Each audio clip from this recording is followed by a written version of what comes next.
اور جتنا اب خوبصورت ہے اس سے کئی زیادہ جنت میں خوبصورت تھا۔ مور کی خوبصورتی پہ سبھی پرندے فدا تھے، لیکن ان سب خوبیوں کے باوجود سے ایسی کون سی خطا ہو گئی تھی کہ جس سے اللہ تعالیٰ نے مور کو جنت سے نکال دیا۔ اللہ تبارک و تعالیٰ نے جب حضرت آدم علیہ السلام اور اماں حوا کو پیدا فرمایا، اس کے بعد ان کو جنت میں بھیج دیا۔ وہ دونوں جنت میں بہت ہی خوب پرسکون رہتے تھے، بہت ہی لذیذ میوے پھل کھایا کرتے تھے، لیکن ایک اناج جس کو کھانے سے منع کیا تھا اللہ تعالیٰ نے انہیں منع فرمایا تھا، اور وہ اناج گندم تھا۔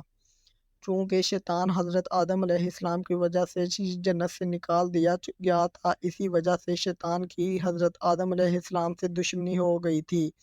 شیطان یہ چاہتا تھا کہ وہ کسی بھی طرح حضرت آدم علیہ السلام کو جنت سے نکال دے اور ساتھ میں اماں حوا کو بھی جنت سے نکال دے۔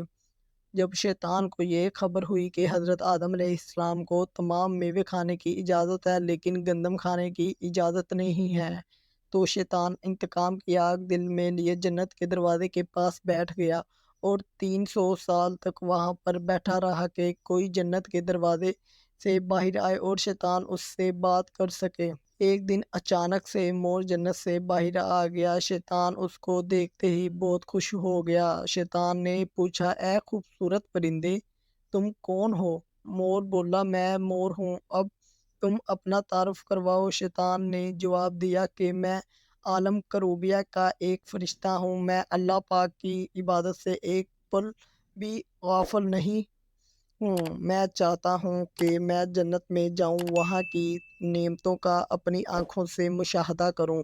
شیطان مور سے کہنے لگا، تم مجھے جنت کے اندرانے جاؤ، میں تمہیں 3 ایسی باتیں بتاؤں گا جس سے تمہیں ابدی زندگی حاصل ہو جائے گی۔ تمہیں بڑھاپا اور بیماری نہیں آئے گی، تم ہمیشہ جنت میں ہی رہو گے۔ شیطان کی یہ باتیں سن کر لالچ میں آ کر مور نے کہا کہ مجھ میں تو اتنی طاقت نہیں ہے کہ میں تمہیں جنت اندر لے جاؤں، لیکن ایک سانپ میرا دوست ہے، وہ شاید تمہاری مدد کر سکے۔ یہ کہہ کر مور نے سانپ کے پاس آیا، اس کو ساری بات بتائی۔ سانپ بھی شیطان کی باتوں سے بہت خوش ہو گیا، پھر شیطان کو اپنی منہ میں چھپا کے جنت میں داخل ہو گیا، اور یوں شیطان اپنی چال میں کامیاب ہو گیا۔ جنت کے تمام نگہبانوں کو یہ معلوم تھا کہ شیطان یہ چال چل رہا ہے اور جنت میں داخل ہو چکا ہے۔ فرشتے شیطان کو جنت سے نکالنے لگے،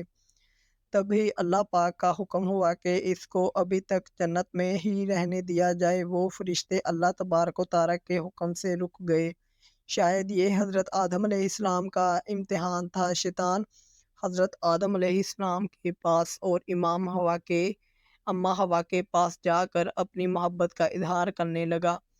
وہ دونوں ہی شیطان کو پہچان نہ سکے، کیونکہ ماضی کے مقابلے میں شیطان کی شکل تبدیل ہو چکی تھی۔ شیطان کہنے لگا کہ میں چاہتا ہوں کہ آپ دونوں ہمیشہ جنت میں اسی طرح زندگی گزاریں، ہمیشہ خوش رہیں۔ حضرت آدم علیہ السلام اس کے بعد بہت غور سے سننے لگا۔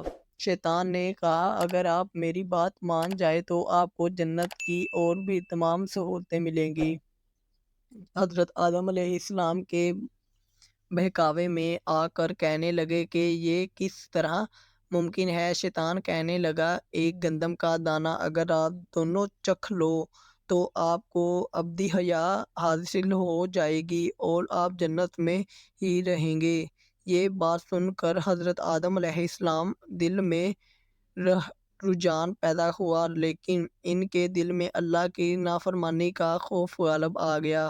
جبکہ اماں حوا شیطان کی باتوں میں آ گئی، جس پر اماں حوا نے حضرت آدم علیہ السلام کو راضی کر لیا۔ پھر اس کے بعد ان دونوں نے اس گندم کے دانے کو چکھ لیا۔ جیسے ہی گندم کا دانہ ان کے اندر گیا تو دونوں کے ستر واضح ہو گئے، جس کے بعد دونوں اپنے اپنے ستر چھپانے لگے اور خوف خدا سے کانپنے لگے۔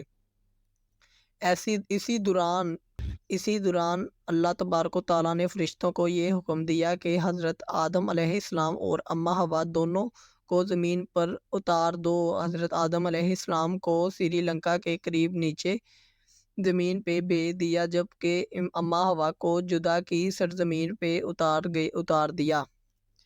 جن خوبصورت پیروں سے چل کر مور شیطان کو جنت کے اندر لے کر آیا تھا، وہی خوبصورت پاؤں اللہ پاک نے مور سے لے لیے۔ سانپ جو اپنے منہ میں شیطان کو چھپا کر لایا تھا، اس کے منہ کی خوبصورتی خوشبو کو چھین کر اس میں زہر ڈال دیا گیا۔ پھر مور کے ساتھ ساتھ سانپ کو بھی جنت سے نکال دیا گیا۔